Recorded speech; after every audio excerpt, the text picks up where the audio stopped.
বেরিয়েছে কৃষ্ণনগর বিশ্ব হিন্দু পরিষদ ভবনে 1992 বাবরি ঢাকা সরানোর পরে অযোধ্যা থেকে রামচন্দ্র এসে উপস্থিত হয়েছিল কৃষ্ণনগরের বিশ্ব হিন্দু পরিষদ ভবনে। সেই রামলালা রাস্তায় বেরিয়েছে কৃষ্ণনগরবাসীকে দর্শন দিতে। রাম নামে পাথর যেমনি ভাসে, গোটা পৃথিবীর হিন্দুদেরকে একটা সূত্রে বাঁধতে পেরেছে ভগবান রামচন্দ্র। তাই গোটা পৃথিবীর হিন্দু সমাজ আজকে রাস্তায় বেরিয়েছে রাম রাজত্ব প্রতিষ্ঠা করবার লক্ষ্যে।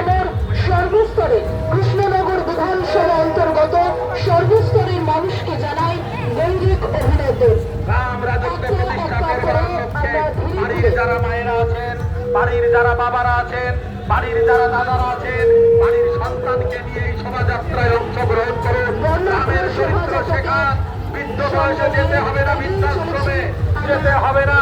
গোটা ভারতবর্ষের যত বৃদ্ধাশ্রম আছে তার 95% হিন্দু বাবা মা যারা বৃদ্ধাশ্রমে, কোন খ্রিস্টান ভাইরা তাদের বাবা মাকে বৃদ্ধাশ্রমে পাঠায় না, কোন মুসলিম দাদা ভাইরা তাদের বাবা মাকে বৃদ্ধাশ্রমে পাঠায় না, অথচ হিন্দুদের বাবা মাকে বৃদ্ধাশ্রমে যেতে হয়।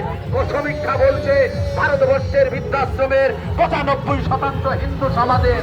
আপনি শেখাবেন আপনার সন্তানকে ঔরঙ্গজেবের জীবন কাহিনী, আপনি শেখাবেন আপনার সন্তানকে শাহজাহানের জীবন কাহিনী, আপনি শিখিয়েছেন আপনার সন্তানকে বাবরের জীবন কাহিনী, আর আপনি সন্তানের কাছে আশা করছেন রামের মতো সন্তান পিতৃসত্য পালন করবার জন্য 14 বছর বনবাস চলে গেছে পিতার একটা কথার জন্য। বাড়িতে এসে ভরত দেখে দাদা চলে গেছে সিংহাসন ছেড়ে বনবাসে, দাদার খোঁজে ছুটেছে বনের মধ্যে, সেখানে দাদা তুই ফিরে আয়, সিংহাসনে তুই বসবি। দাদার প্রতি ভাইয়ের কর্তব্য, দাদা ফিরে আসেনি, তার জুতো নিয়েছে সিংহাসনে।